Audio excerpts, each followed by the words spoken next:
Hello everyone, how are you? Boots Bares here. Mahilig ba kayo sa spam? Gawin na lang natin to sa bahay natin. Mas healthy at siguradong hindi maalat.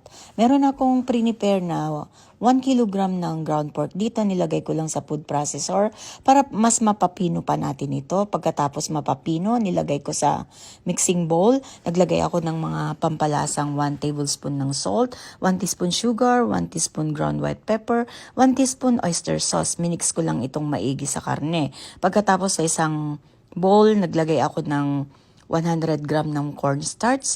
Nilagyan ko ng 1 cup cold water at saka isang itlog. Minix ko lang itong maigi. Pagkatapos inihalo ko dun sa mixture ng karne.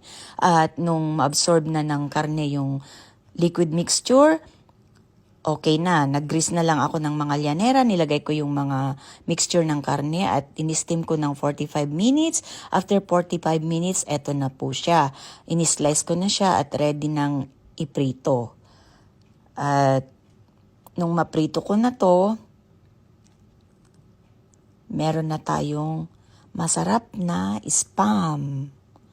Kaya gayahin nyo na po. Mas healthy. Follow me for more.